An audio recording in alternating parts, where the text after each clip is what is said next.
বিনা পোশাকে একটি মেয়ে দাঁড়িয়ে আছে জাঙ্কুকের সামনে। আর জাঙ্কুক সে তো বেডে গা এলিয়ে ড্রিঙ্কস করতে করতে মেয়েটার নিখুঁত শরীর তার তোখর চোখ দিয়ে ভালো মতো স্কিন করে যাচ্ছে। তারপর আঙুলের ইশারায় মেয়েটাকে কাছে আসতে বলে। মেয়েটা জাঙ্কুকের সামনে যেতেই জাঙ্কুক ওকে এক ঝাটকা বেডের মাঝখানে শুয়ে দিয়ে নিজের সমস্ত ভার তার উপর ছেড়ে দেয়। হাতে থাকা বাকি ড্রিঙ্কসটুকু মেয়েটার শরীরে ঢেলে গ্লাসটাকে অন্যদিকে ছুঁড়ে মেয়েটাকে দুই হাতে শক্ত করে ধরে ওর কমল ঠোঁট জোড়া নিজে পুরুষ শাড়ির ঠোঁট দুটো ডুবিয়ে দিল। ধীরে ধীরে জাঙ্কুকের একটা হাত মেয়েটার বুকের উপর পৌঁছে যায়। উত্তেজনায় বসে মেয়েটা জাঙ্কুকের উন্মুক্ত ফর্সা পিঠটা খামচে ধরে। খানিকক্ষণ বাদে সেই এসি রুম থেকে দুজনের তীব্র আওয়াজ শোনা যায়। দুজনের শরীর একে অপরের সাথে মিশে যেতে থাকলো, যেখানে তাদের মধ্যে কোনো ভালোবাসা নেই, আছে শুধু কামনার বাসনা। প্রায় 2 ঘন্টা পর জাঙ্কুক গায়ে একটা শার্ট পরে বেলকনিতে দাঁড়িয়ে প্রাণপণে সিগারেট টানতে লাগলো। এখন তার মুড আগের থেকে অনেকটাই ফ্রেশ হয়েছে। মেয়েটা ঠিকমতো নিজের ড্রেস পরে ওয়াশরুম থেকে বেরিয়ে জাঙ্কুকের পেছনে দাঁড়ায়। আমাকে রিল্যাক্স করার জন্য থ্যাঙ্কস। এবার বলো তোমার কি ডিমান্ড? আমি আরো একবার তোমার বেড পার্টনার হতে চাই। আহা, সেটা আর হবে না, তুমি অন্য কিছু চাও সানা। সানা একটা দীর্ঘশ্বাস ছেড়ে বলে, টাকা পয়সা আমার কাছে অভাব নেই, তবে তোমার সঙ্গে দেখা হওয়া, একসঙ্গে সময় কাটানো, এটাই আমার কাছে অনেক কিছু। Thanks honey. Call me sir. Sorry sir. Okay fine, now get out. What? Leave me alone. Sana আর কিছু বলল না, রুম থেকে বেরিয়ে গেল। তখনই জাঙ্কুকের কল বাজতে থাকে। জাঙ্কুক কলটা রিসিভ করে। Hello my dear honey. উপাস থেকে আয়ু কিছু বলার পর জাঙ্কুক বলে, তুমি ঘুমিয়ে পড়ো, আমি কাল সকালে মেনশনে যাব। এরপর জাঙ্কুক কলটা কেটে দিয়ে আবারও সিগারেটটা টানতে লাগলো আর অপেক্ষা করতে থাকলো পরবর্তী সকালের জন্য। জিয়ন জাঙ্কুক কোরিয়ার মোস্ট পপুলার হ্যান্ডসাম বিজনেসম্যান। তার বয়স মাত্র 28। ফ্যামিলি বলতে শুধু তার দাদু আছে। এত কম বয়সে সে টপ বিজনেসম্যানদের মধ্যে একজন সফল বিজনেসম্যান হতে পেরেছে। জিয়ন ফ্যাশন হাউস আর জিয়ন কর্পোরেট অফিসের একাই মালিক সে। নিউজের ফ্রন্ট পেজে প্রায় তার নাম আর বিজনেসের গুণগান লেখা থাকে, কিন্তু তার ছবি কোথাও থাকে না, কারণ তিনি ক্যামেরার সামনে আসতে নারাজ। তবে জাঙ্কুকের মাথায় শুধু দুটো জিনিস বোঝে, এক টাকা, 2 মেয়ে। মেয়েদের প্রতি সে ভীষণভাবে আসক্ত। কোনো মেয়ে একবার তার চোখে পড়লে তাকে নিজের বেড পর্যন্ত আনতে জাস্ট 2 বার ভাবে না। আজ অব্দি অনেক মেয়ে জাঙ্কুকের বেড পার্টনার হয়ে তাদের ক্যারিয়ারে সাকসেস হতে পেরেছে। তবে জাঙ্কুক মেয়েদের ধরা ছোঁয়ার বাইরে থাকে, কারণ জাঙ্কুককে ইমপ্রেস করা অত সহজ নয়। অন্যদিকে কিম তেয়ং অনার্স ফাইনাল ইয়ারের স্টুডেন্ট। হাসি খুশি প্রাণোচ্ছল একটি মেয়ে, নিজেকে নিয়ে খুব পজিটিভ। ফ্যামিলি বলতে কেউ নেই, কাছের এক বান্ধবীর বাসায় ভাড়া নিয়ে থাকে। তার অনেক দিনের স্বপ্ন জিয়ন ফ্যাশন হাউসে জব করা। তার একমাত্র আইডল সন জিয়ন জাঙ্কুক। তে জানে জাঙ্কুকের মতো আইডিয়াল বিজনেসম্যান আর অনেস্ট পারসন নাকি খুব কমই দেখা যায়। গুড মর্নিং দাদু। জাঙ্কুক আয়ুকে জড়িয়ে ধরে কথাটা বলে। গুড মর্নিং কুকি বেটা, আই ব্রেকফাস্ট করবি। ইউনহো তুইও আয়। ইউনহো জাঙ্কুকের বন্ধু, সাথে তার ম্যানেজারও। জি দাদু, জাঙ্কুক আগে ফ্রেশ হয়ে আসুক, তারপর আসছি। এই যে তোমার মেডিসিন, আমি কিন্তু এটা আনতে একবারও ভুলিনি। হ্যাঁ জানি তো, আমার কুকি বেটা গুড বয়। হ্যাঁ, দাদুর কাছে গুড বয় আর বাইরের মেয়েদের কাছে হট বয়। ইউনহো বিড়বিড় করে কথাটা বলল। কুকি বেটা, কাজ টাজ তো সবসময় চলবে, তবে এবার অন্তত বিয়ে কর, আমি মরার আগে যেন তোর বিয়েটা দেখে যেতে পারি। জাঙ্কুক সিঁড়ি দিয়ে উপরে যেতে যেতে বলে, ওফ দাদু প্লিজ এসব বলিও না, এসব ম্যারেজ রিচুয়ালে আমার একদমই ভরসা নেই। তো তুমি তোমার মাথা থেকে এই টপিকসটা একদমই বের করে ফেলো। কথাটা বলি জাঙ্কুক ফ্রেশ হতে উপরে চলে যায়। আর এইদিকে আয়ু। হ্যাঁ বললেই হলো, দেখবি তোর চিন্তায় চিন্তায় আমার একদিন হার্ট অ্যাটাক হয়ে যাবে। আয়ুর কথাটা শুনে ইউনহো মনে মনে বলে, দাদু আপনি যদি আপনার নাতনির বাইরের কীর্তিকলাপটা একবার শুনতেন, তাহলে হার্ট অ্যাটাক কেন, সোজা হাফ ফেল হয়ে যেতেন। জাঙ্কুক আপন গতিতে গাড়ি চালাচ্ছে আর ওর পাশের সিটে ইউনহো বসে আছেন। কয়েক মিনিট পর হঠাৎ করে জাঙ্কুকের গাড়িটা ব্রেক করে ফেলে। Oh shit. তে স্কুটি নিয়ে যেতে যেতে সামনের দিকে লক্ষ্য করে কয়েকজন মানুষের ভিড়। সে গাড়ি থামিয়ে সঙ্গে সঙ্গে সেদিকে যায়। একজন মধ্যবয়স্ক লোককে একটি গাড়ি এসে ধাক্কা দিয়ে গিয়েছে। লোকজন সেটা নিয়েই বলাবলি করছিল। আরে রাস্তা যেন এদের বাপের, এই জন্য একেবারে হুশ হুশ করে গাড়ি চালিয়ে চলে যায়। ওতে যে আরো লোক থাকে সেটা তো এদের চোখেই পড়ে না। ভাগ্যিস ওনার অতটা চোট লাগেনি। জাঙ্কুক গাড়ির দরজা খুলে বাইরে বেরিয়ে এসে ওই লোকটাকে ওর গাড়ির সামনে থেকে সরাতে গেলে তে জাঙ্কুকের হাত ধরে টেনে জাঙ্কুকের গালে একটা চড় বসিয়ে দেয়। ইচ্ছে করে গাড়ির সাথে ধাক্কা দিয়ে এখন সিম্প্রিতি দেখাতে এসেছেন? হুট করে যে তাকে সবার সামনে চোর খেতে হবে সেটা জাঙ্কুকের একেবারে ধারণার বাইরে ছিল। ইউনহো ওই সময় পেছন থেকে বিড়বিড় করে বলে, বাপ রে, এই মেয়ে তো না জেনে শুনে সাপের লেজে পাড়া দিয়েছে, এবার কি হবে? আরে মা, তুমি ভুল লোককে চড় মারলে। যে আমাকে ধাক্কা দিয়েছে সে তো অনেক আগেই পালিয়ে গেছে। কি? জাঙ্কুক লোকটাকে ধরে রোডের সাইডের একটা বেঞ্চে বসালো, তারপর নিজের গাড়ির দিকে এগিয়ে গেল। গাড়ির ডোর খুলে সিটে বসার আগে অবশ্যই তের দিকে একবার রাগের চোখে তাকালো। হায়, এটা আমি কি করে ফেললাম? আর উনি যেভাবে আমার দিকে চেয়ে আছেন, মনে হচ্ছে যেন চোখ দিয়ে আমাকে গিলে খাবেন। এতক্ষণে ইউনহো গাড়িতে উঠে বসে। জাঙ্কুক কোনো কথা না বলে চুপচাপ গাড়ি স্টার্ট দিয়ে ওখান থেকে চলে যায়। আর বেচারি তে বুঝতেও পারলো না রাস্তার মাঝে সে নিজের আইডলের সঙ্গে ঠিক কি ব্যবহারটা না করে ফেললো। আজকে জাঙ্কুকের বেড পার্টনার তার অফিসের কলিগ। মেয়েটা জাঙ্কুকের সারা শরীরে কিস করে তাকে উত্তেজিত করার চেষ্টা করছে, অথচ জাঙ্কুক ঠাই একইভাবে সোফায় বসে আছে। কি ব্যাপার স্যার, আপনি কেন রেসপন্স করছেন না? তুমি এখন যাও, টাকাটা সময় মতো তোমার অ্যাকাউন্টে ঢুকে যাবে। কিন্তু আজকে তো আমরা কিছুই করলাম না। জাঙ্কুক দরজার দিকে আঙুলের ইশারা দিয়ে বলে, নেক্সট টাইম দেখা যাবে। মেয়েটা একটু হেসে ফ্লোর থেকে নিজের টপ আর স্কার্টটা পরে চুপচাপ বেরিয়ে যায়। জাঙ্কুক সোফা থেকে উঠে ওয়াল মিররের সামনে গিয়ে দাঁড়ায়। গালে তার 5 আঙুলের ছাপ এখনো লেগে আছে। সকালের ওই দৃশ্য মনে পড়তে জাঙ্কুক নিজের হাতটা মুষ্টিবন্ধ করে কর্কশ গলায় বলে, মেয়েটার সাহস কি করে হয় পাবলিক প্লেসে সবার সামনে আমাকে চোর মারার? ও জানে না আমি কি জিনিস। একবার ওকে হাতের কাছে পাই, তারপর। বাকি কথাটা জাঙ্কুক আর বলল না, বরং তার ঠোঁটে বাঁকা হাসি ফুটে উঠল।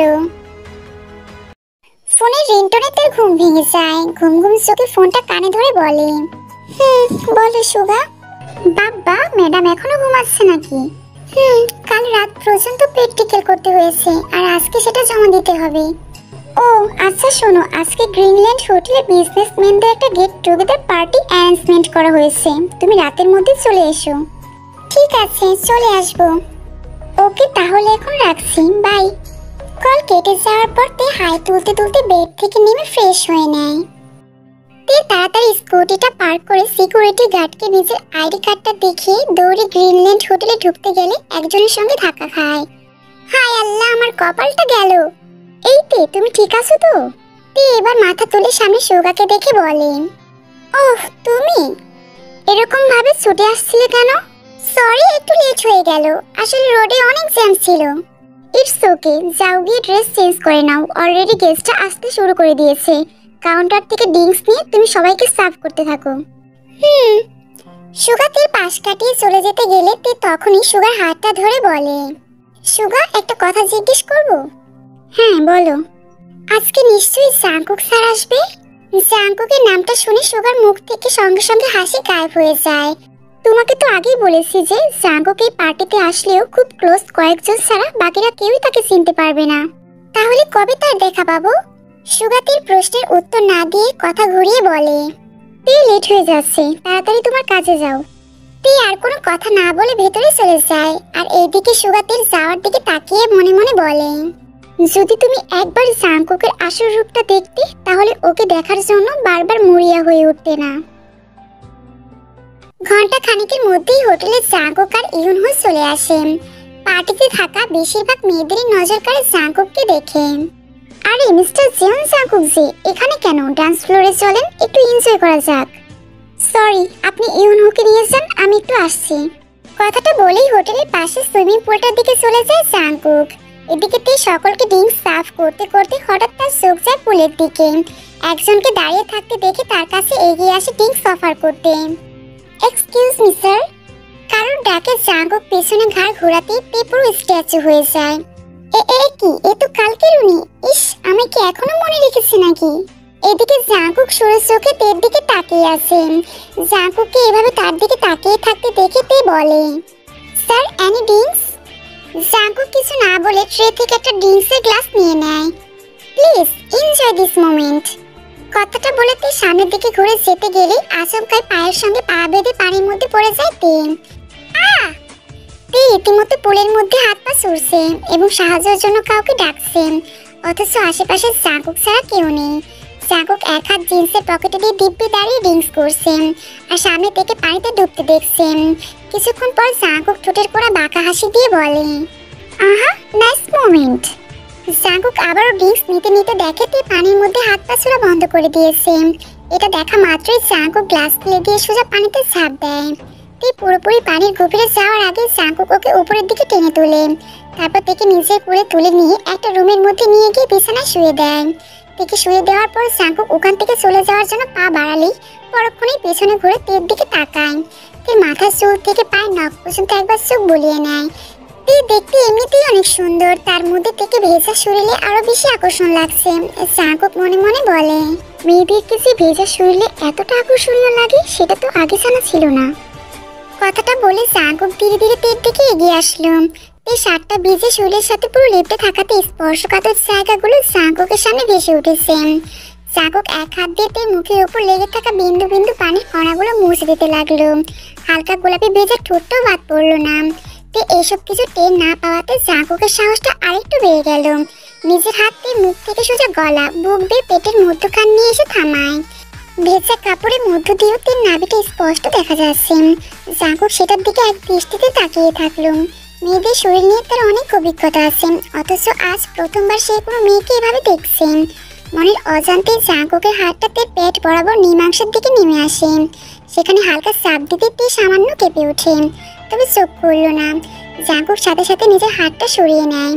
এতক্ষণ ধরে হয়তো অন্য দুনিয়াতে থাকলেও এখন তার ব্রেন জানান দিচ্ছে যে এই মুহূর্তে এখান থেকে বেরিয়ে যাওয়াই উচিত কাজ হবে। আর জাঙ্কুক সেটাই করলো। এক নিঃশ্বাসে রুম থেকে বেরিয়ে যাওয়ার আগে ঘাড় ঘুরিয়ে সরু চোখে তের ঘুমন্ত মুখটা দেখে বলে, নিজের অজান্তেই তুমি আমার মনে যে কামনার আগুন জ্বালিয়েছো সেটা তো তোমাকেই মেটাতে হবে। Just wait and watch, silly girl. এই তে, কাল রাত থেকে তুমি কোথায় গায়েব হয়ে গিয়েছিলে? তোমাকে কত খুঁজেছি, কোথায় ছিলে তুমি? আরে সুগা, আগে শ্বাস তো নাও। তে, তুমি বলবে? তে একটা দীর্ঘশ্বাস ছেড়ে কালকে ঘটনাটা সুগাকে বলতে থাকে। আরো বলে যে তাকে নাকি একটা ছেলে বাঁচিয়েছিল। সবকিছু শুনে সুগা টেনশনে বলে ওঠে, এই জন্যই আমি তোমাকে আউটডোরে কাজ দিতে চাই না। কাল যদি ওই লোকটা তোমাকে হেল্প না করতো তাহলে কি হয়ে যেত? চলো আগে তোমাকে ডক্টরের কাছে নিয়ে যাই। আমি এখন একদম ঠিক আছি। শিওর তো? পাক্কা। তাহলে এখন চলো তোমাকে ফ্ল্যাটে পৌঁছে দিয়ে আসি। চলো। তারপর তে হেসে সুগার সাথে হোটেলের বাইরে চলে আসে। তারপর বাইক দিয়ে দুজনেই হোটেল থেকে বেরিয়ে যায়। দূর থেকে এই দৃশ্য এতক্ষণ ধরে জাঙ্কুক দেখছিল। তখনই ইউনহো বলে, ব্রো, গতকালের ওই মেয়েটা না? আর দেখছি সুগাও তো ওই মেয়েটাকে চিনি। আমি তো জানতাম সুগা জিমিন ছাড়া অন্য কোনো মেয়ের ধারে কাছেও ঘেঁষে না, কিন্তু এখন তো অন্য কিছু দেখছি। আচ্ছা, তুমি কি ওই মেয়েটার সাথে কিছু করেছিলে? এখনো করিনি, তবে অনেক কিছু করার বাকি আছে। জাঙ্কুকের কথার ধরন দেখে ইউনহো একটা শুকনো ঢোক গেলেন। এই কথার রহস্য সে ভালো করে বুঝতে পারছে। ইউনহো, মেয়েটার ব্যাপারে খোঁজ লাগাও। সুগার সাথে তার আলাপ কি করে হলো তার ডিটেলসও আমার চাই। যদি সুগা কোনোভাবে জানতে পারে তাহলে? সেটা তোমার ভাবনার নয়। গাড়ি ঘোরাও, আমার লেট হয়ে যাচ্ছে। ইউনহো আর কিছু না বলে গাড়ি ঘুরিয়ে জিয়ন কোম্পানির দিকে রওনা দেয়। ওহ জিমিনা, ফাইনালি তুই আসলি। আন্টি আঙ্কেল কেমন আছে? সবাই ভালো। আগে বল তোর কি অবস্থা? সুগা বিল্লুটা ঠিক মতো আমার বান্ধবীটার দেখাশোনা করেছে তো? হ্যাঁ করেছে। আচ্ছা, আঙ্কেল কি তোদের বিয়েটা মেনে নিয়েছে? খুব কষ্ট হয়েছে পাপাকে মানাতে। এখন পাপা সুগাকে দেখতে চায়, তাই সামনের মাসে সুগাকে নিয়ে লন্ডনে যেতে হবে। কি ব্যাপার, দুই বান্ধবীর কি কথা হচ্ছে? কাকে নিয়ে লন্ডনে চলে যাওয়ার প্ল্যান হচ্ছে? দেখ, বিলাইটাকে বলে দে আমি তার সাথে রাগ করেছি। সরি জান, কাজের অনেক চাপ থাকাতে এয়ারপোর্টে যেতে পারিনি। সরি তো। আচ্ছা ঠিক আছে, ক্ষমা করে দিলাম। তে এখন জিয়ন ফ্যাশন হাউসের সামনে দাঁড়িয়ে আছেন, কারণ তে জিয়ন কোম্পানিতে চাকরির জন্য সিলেক্ট হয়ে গেছেন। পরনে মিনি স্কার্ট আর গ্রে কালারের শার্ট, যেটা এই কোম্পানির ড্রেস কোড। চুলটা উঁচা করে বাঁধা আর ঠোঁটে হালকা লিপস্টিক। এভাবে দেখতেও তেকে খুব সুন্দর লাগছে।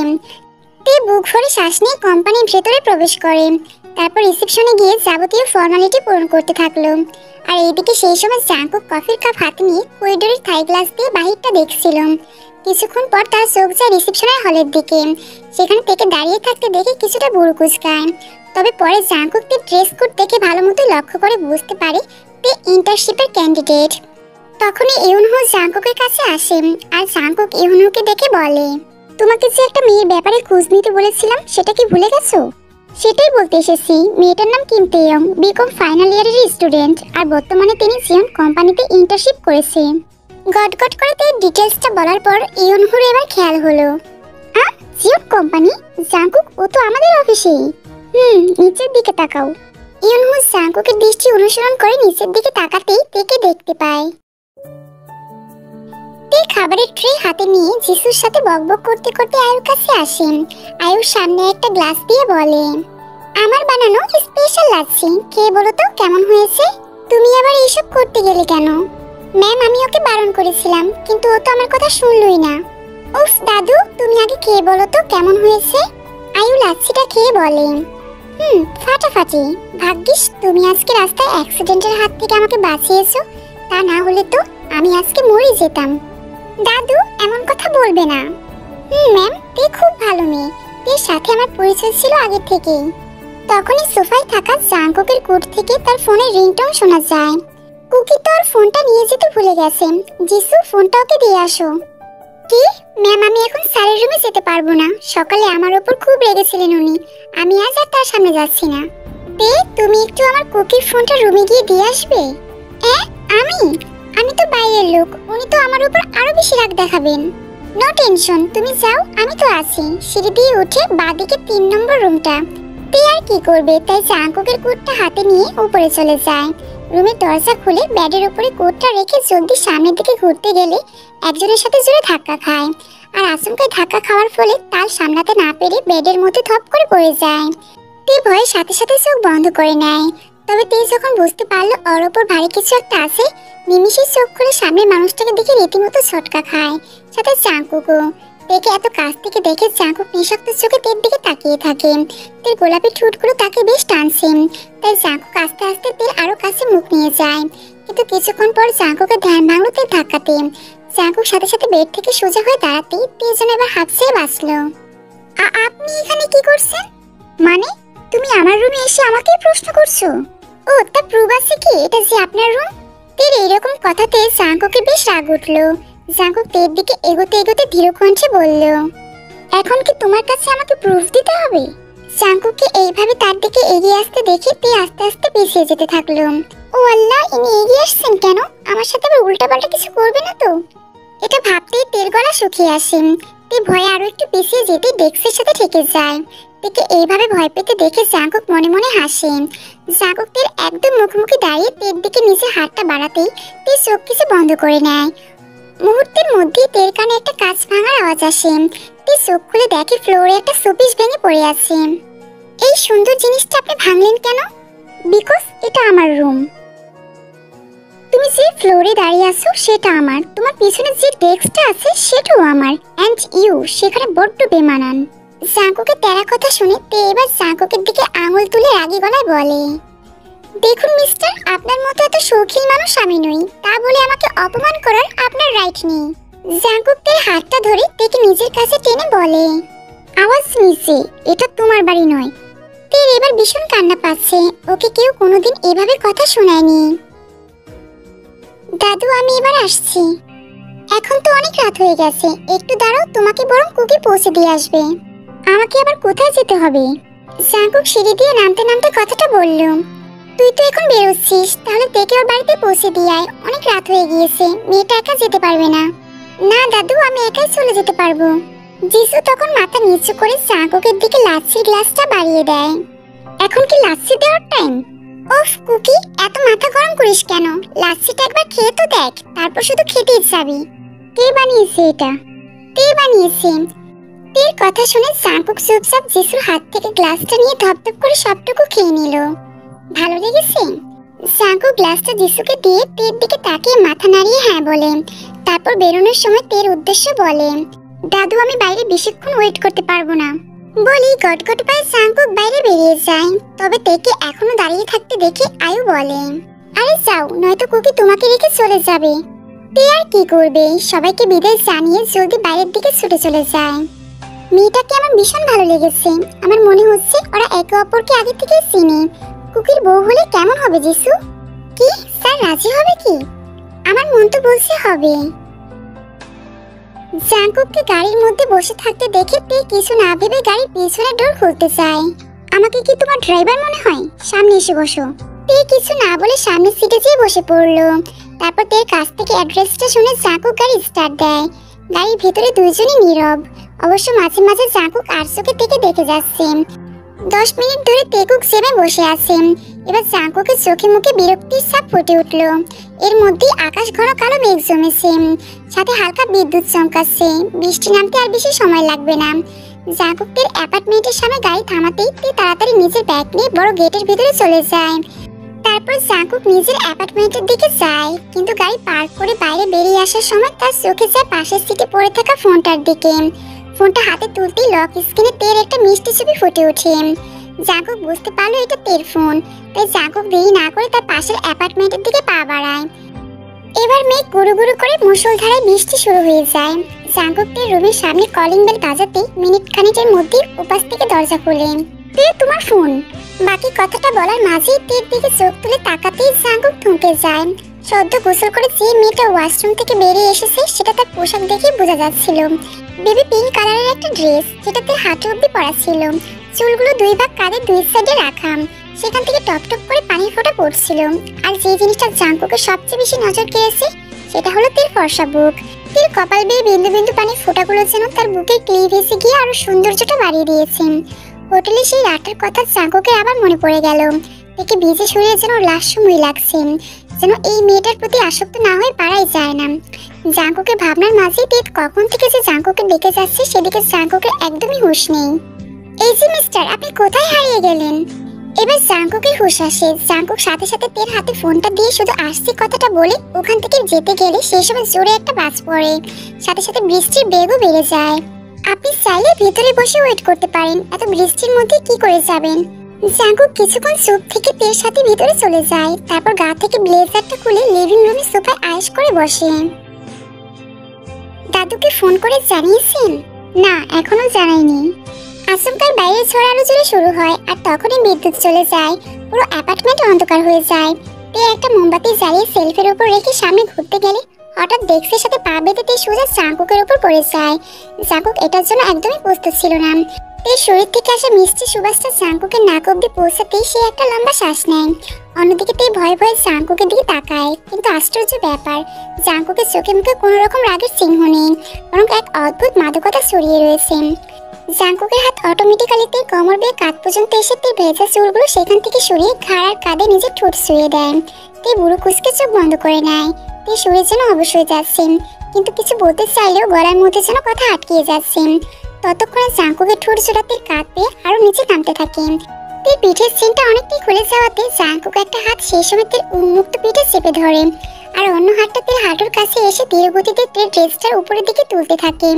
এই মুহূর্তে নিজের মধ্যে জ্বলে ওঠা কামনাকে সে কিছুতেই নিভিয়ে দিতে চাইছিল না, কিন্তু যখন দেখলো তে তার প্রতিটি ছোঁয়ায় বরফের মতো না গলে বরং নিজেকে পাথরের মতো শক্ত করে রেখেছে, তখন সেই কাজ করে শরীরের খিদে কিছুতেই মেটানো যাবে না। তাই সাথে সাথে জাঙ্কুক ছোঁয়া শক্ত করে তেকে ধাক্কা দিয়ে সরিয়ে রুম থেকে বেরিয়ে যায়। দেওয়ালে দুই হাত রেখে জাঙ্কুক শাওয়ারে দাঁড়িয়ে জোরে জোরে নিঃশ্বাস নিচ্ছে। তারপর দেওয়ালে একটা ঘুষি দিয়ে বলে, ওফ, এতটা সেলফ কন্ট্রোল কি করে থাকে মেয়েটার? যেখানে সব মেয়েরা আমার ক্লোজ হওয়ার জন্য পাগল হয়ে যায়, সেখানে তুমি। আমিও দেখবো নিজেকে কতদিন সামলে রাখো। একদিন না একদিন তোমাকে আমার কাছে ধরা দিতেই হবে। শাওয়ার অফ করে কোমরে টাওয়াল পেঁচিয়ে জাঙ্কুক ওয়াশরুম থেকে বেরিয়ে আসেন। মাথাটা এখন তার গরম আছে, সাথে শরীরও। তবে হঠাৎ আয়নার সামনে দাঁড়িয়ে কিছু একটা ভাবতেই মুখে একটা বাঁকা হাসির রেখা ফুটে ওঠে। দেখতে দেখতে সময় এগিয়ে যেতে থাকলো। তের কলেজের ফাইনাল এক্সাম শেষ। এই এক মাস জাঙ্কুক তের কাছাকাছি না গেলেও দূর থেকে তের খোঁজ খবর ঠিকই রেখেছে। ডিজাইনের ফাইলগুলো হাতে নিয়ে তের রোজের কেবিনের দিকে যাচ্ছিল, তখন একজনের চিৎকারের আওয়াজ তের কানে আসে। তখন তে সামনের দিকে এগিয়ে গিয়ে দেখে জাঙ্কুক দুজন স্টাফকে আচ্ছা মতো ঝাড়ি দিচ্ছে, সাথে তাদের অফিস থেকে বেরোনোর কথাও বলছে। যেটা শুনে তের মাথা গরম হয়ে যায়। আগে পিছু না ভেবে তে সোজা জাঙ্কুকের কাছে গিয়ে বলে, আরে আপনি এখানে শুরু করে দিয়েছেন? সবার উপর রাগ দেখানো দেখছি আপনার স্বভাবে পরিণত হয়েছে। সামান্য ভুলের জন্য কেউ অফিস থেকে বের করে দেয়? তাদের দিকটা কি আপনি একবারও ভাববেন না? আর আপনি কে হন তাদের অফিস থেকে বের করে দেওয়ার? হুট করে কথার মাঝে থেকে ঢুকে যেতে দেখে জাঙ্কুক খানিকটা হক চুকিয়ে যায়। আরে এটা কে যে বসের ওপর উঁচু গলায় কথা বলছে? আজ পর্যন্ত তো তারাও এই সাহসটা পায়নি। তোমরা এখনো দাঁড়িয়ে দাঁড়িয়ে কথা গিলবে? আজই কোম্পানি থেকে বেরিয়ে যাবে, কাল থেকে তোমাদের মুখটাও যেন আমি না দেখি। সবাই নিরাশ হয়ে ওখান থেকে চলে যাওয়ার পর তে কপাল কুঁচকে জাঙ্কুককে বলে, এত নির্দয় কেউ কিভাবে হয়? আমি আপনার নামে বসের কাছে কমপ্লেন করব। জাঙ্কুক দুই হাত পকেটে রেখে ঠান্ডা সুরে বলে, তা এই বসটাকে? কেন মিস্টার জিউন জাঙ্কুককে চিনেন না? তুমি মনে হয় ওনাকে খুব ভালো করে চেনো। অবভিয়াসলি নিউজে ওনার অনেক কথা শুনেছি। ওনার মতো অনেস্ট পারসন খুবই কমই হয়, আর আপনি তার ধারে কাছেও যান না। বাহ, এই এক মাসে অনেক কিছু জেনেছো। তো তোমার ভাঙা রেকর্ড বন্ধ হলে এবার আসতে পারো। আগে ওনাদের যেতে বারণ করুন, তারপর আমি এখান থেকে যাব। আমার কথা কখনো নড়চড় হয় না। জাঙ্কুকে জেদ দেখে তে রেগে ওখান থেকে সোজা ওদের বসের রুমে চলে যায়।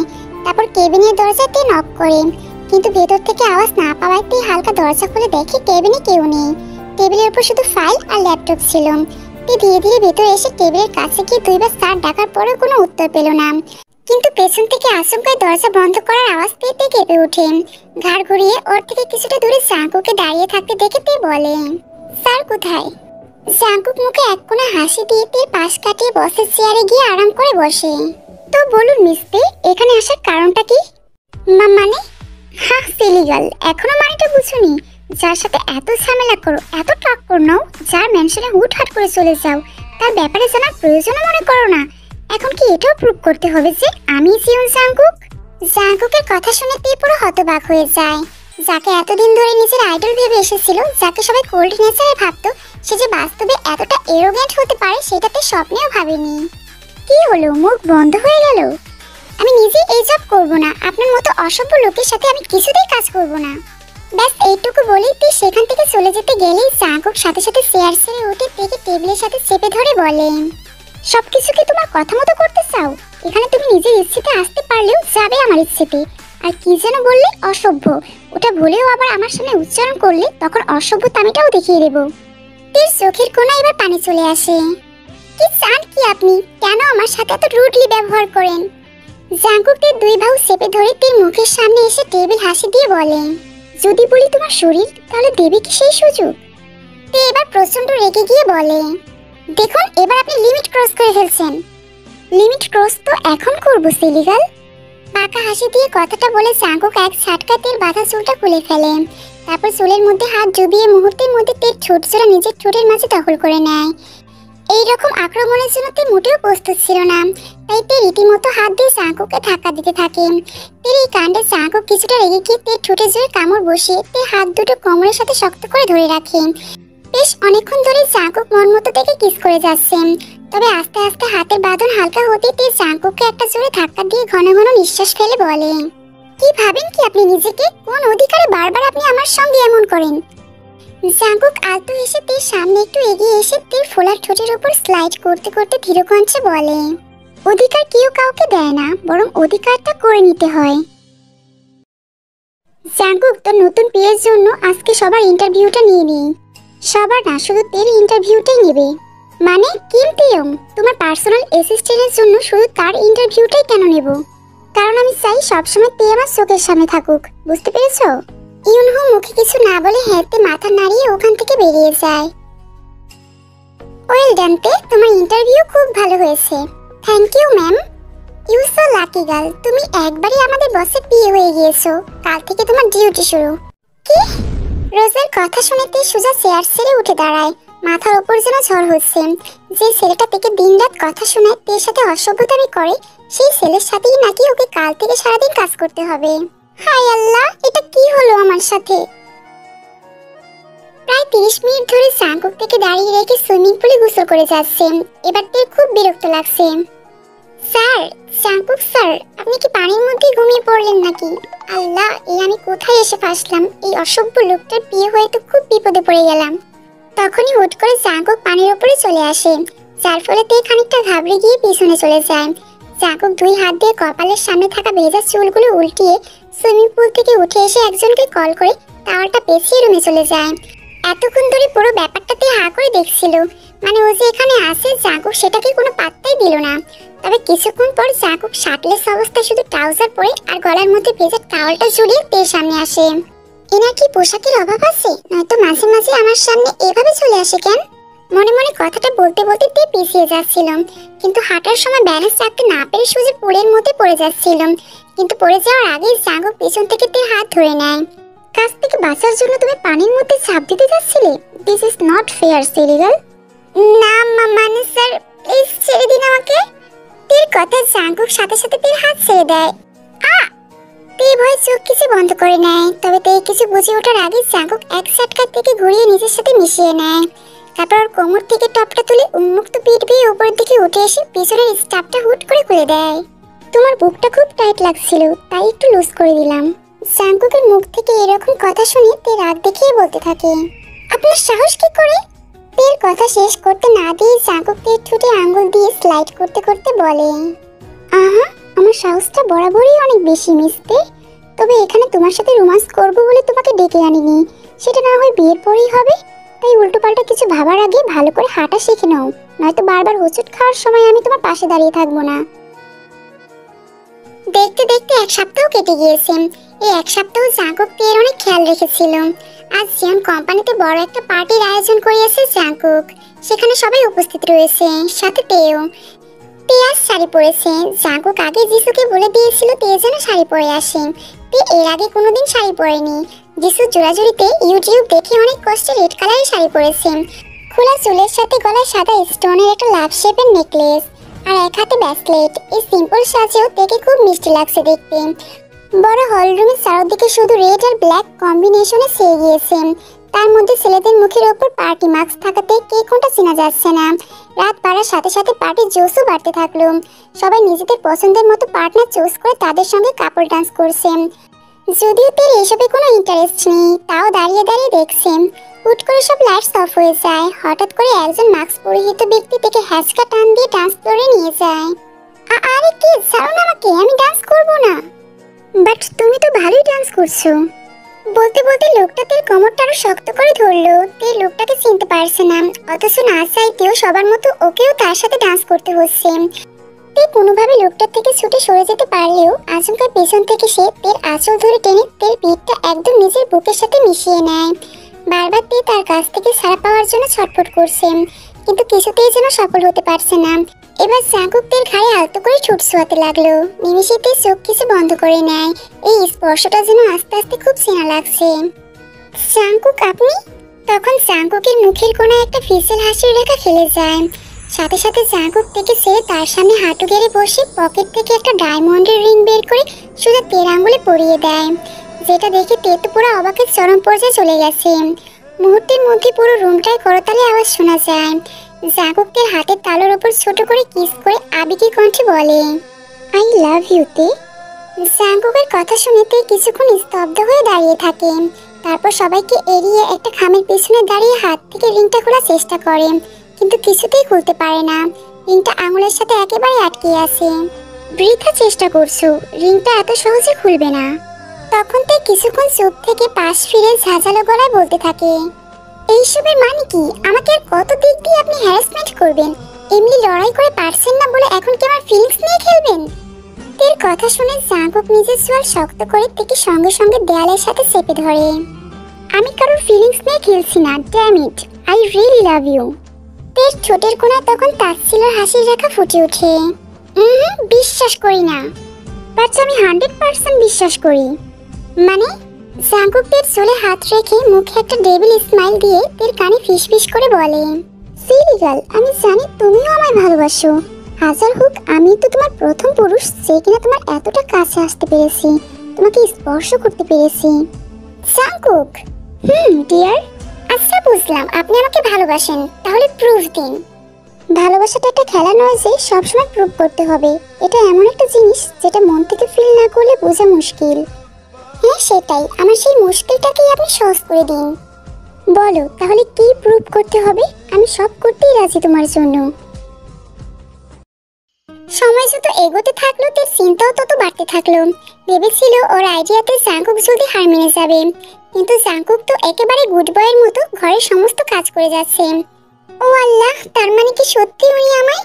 এই না না, আমি যতদূর জাঙ্কুককে জানি ওনার ঝোঁক সবসময় স্টাইলিশ আর মডার্ন মেয়েদের দিকে থাকে, কিন্তু দুইটির মধ্যে একটিও তো আমি নই। তাহলে কেসটা কি? জাঙ্কুক বেডরুমে তের একটা ফাইল নিয়ে অনেকক্ষণ ধরে দাঁড়িয়ে আছে তের সাইন নেওয়ার জন্য। তখনই তে রুমে আসে। কাজ হয়েছে আপনার? আমাকে এত খাটাচ্ছ, এর পাওনাটা কবে মেটাবে? কিসের পাওনা?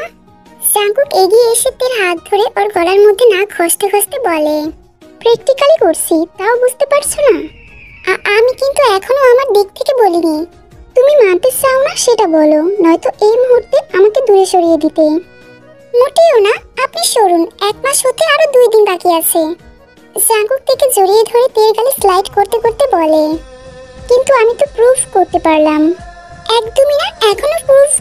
কথাটা বলার আগে তের ঠোঁট এই মুহূর্তে জাঙ্কুকের কবলে চলে এসেছে। জাঙ্কুক সফটলি ভাবে চষে নিচ্ছে তের ঠোঁট। এদিকে তের চোখ কিছু ঘুমগাচ্ছে। এবার জাঙ্কুক তের ঠোঁট ছেড়ে কপাল ঠেকিয়ে বলে, ভালোবাসিতে খুব বেশি ভালোবেসে ফেলেছি তোমাকে। তুমি ভালোবাসার প্রুফ চেয়েছিলে না? আমি কালই তোমাকে বিয়ে করতে চাই। হবে কি আমার বউ? তোমাকে আমি বেড পার্টনার নয়, আমার লাইফ পার্টনার করতে চাই, সারা জীবনের জন্য। এতক্ষণ তে জাঙ্কুকের মুখের দিকে চেয়ে কথাগুলো শুনছিল। এর আগে জাঙ্কুককে এতটা আবেগী হতে দেখেনি। আজ নতুন করে জাঙ্কুককে চিনছে। তেরও মনের মধ্যে জানান দিচ্ছে সেও জাঙ্কুককে ভালোবাসে, তার লাইফ পার্টনার হতে চায়, কিন্তু মুখ দিয়ে প্রকাশ করতে পারছে না। কি হবে আমার বউ? এবার তে সাথে সাথে জাঙ্কুককে জড়িয়ে ধরে চোখ বন্ধ করে আবেগপ্রবণ ভাবে বলে ওঠে, জাঙ্কুক আলতো হেসে থেকে শক্ত করে জড়িয়ে ধরে। আজ জাঙ্কুক আর তের বিয়ে। সকাল থেকে সবার ব্যস্ততার দিন কাটছে। বিয়ে পড়ানো শুরু হবে কিছুক্ষণের মাঝেই। বধূ বেশে তেকে দেখতে বেশ সুন্দর লাগছে। জাঙ্কুক অনেকক্ষণ ধরে তাকিয়ে আছে তের দিকে। বেচারা যেন চোখে পলকই ফেলতে পারছে না আজ। তা দেখে সুগার জিমিন মুচকি মুচকি হাসছে, আর বেচারি তে লজ্জায় তাকাতেই পারছে না। কাজী সাহেব বিয়ে পড়ানো শুরু করলো। তে বেশ সময় নিয়ে কবুল বললো। অপরদিকে জাঙ্কুক সাথে সাথে কবুল বলে ফেললো, যেন বসেই ছিল কবুল বলার জন্য। মনে আছে ফার্স্ট টাইম যেদিন তোমার অ্যাপার্টমেন্টে গিয়েছিলাম, সেই দিনও এইরকম বৃষ্টি হচ্ছিল। তুমি তখন সদ্য গোসল করে আমার সামনে এসেছিলে। ওই সময় নিজেকে কন্ট্রোল করা খুব দায় ছিল, আর আজ তোমাকে বউ সাজে দেখে নিজেকে আরো কন্ট্রোল করা দায় হয়ে পড়ছে। জাঙ্কুকের কথা শুনে তে লজ্জায় মাথা নিচু করে ফেলে। জাঙ্কুক এবার তীর দিকে একটু এগিয়ে তীর গলায় মুখ ঘষতে ঘষতে নেশালো কঞ্চে বলে, আজ আমি ট্রাই করতে চাই। এতদিন অনেক বাধা পেয়েছি, আজ অন্তত তোমাকে আগুনের তাপে বরফের মতো গলতে হবেই। তে লজ্জায় জাঙ্কুকের কাঁধে মুখ গুজে নেয়। তের সম্মতি পেয়ে জাঙ্কুক আলতো হেসে তের কাঁপতে থাকা ঠোঁটে ঠোঁট মিলিয়ে কিস করতে থাকলো। পরক্ষণের থেকে রেসপন্স করতে দেখে জাঙ্কুক যেন ধীরে ধীরে এগ্রেসিভ হয়ে যায়। শেষে তের পরে থাকা শাড়িটা এক টান দিয়ে খুলতেই নিমিষেই তে লজ্জায় চোখ বন্ধ করে জাঙ্কুকের বুকের সাথে নিজেকে আরো মিশিয়ে নেয়। প্রথমবার কোনো পুরুষের ছোঁয়াতে তের মনের ভিতর অদ্ভুত সব উত্তেজনা কাজ করছে। কাউকে ভালোবাসলে বুঝি এইভাবেই তার সবকিছু বিলিয়ে দিতে হয়। জাঙ্কুক আর সময় নষ্ট না করে তের ব্লাউজের হুকটা খুলে ফেললো। এবার তে লজ্জায় আরো লাল হয়ে উঠলো। জাঙ্কুকের বেশ ভালো লাগলো তের এই মুখটা দেখতে। এইরকম অবস্থায় কত মেয়েকেই দেখেছেন, কিন্তু কখনো জাঙ্কুকের ইচ্ছে করেনি কারো চোখে বন্ধ করা অবস্থায় লজ্জার রাঙানো মুখ দেখতে। কিন্তু তেকে কেন যেন দেখতে ইচ্ছে করছে। তের শরীরের প্রতিটি জায়গায় জাঙ্কুকের ছোঁয়া আরো গভীর হতে থাকে। জাঙ্কুকের হাত তে সারা শরীরে বিচরণ করে যাচ্ছে। তে সহ্য করতে না পেরে বালিশ খামছে ধরে। তখন তের কোমরটা আপনা আপনি বেড থেকে কিছুটা উপরে উঠে যায়। জাঙ্কুকে নিজের শরীরে উপলব্ধি করতে পেরে তের চোখের কোণে পানি গড়িয়ে পড়লো। জাঙ্কুক অবশ্য সযত্নে তের চোখের পানিটা মুছে দিল। শেষে দুইজনই ক্লান্ত হয়ে একে অপরকে জড়িয়ে ধরে ঘুমিয়ে পড়লো।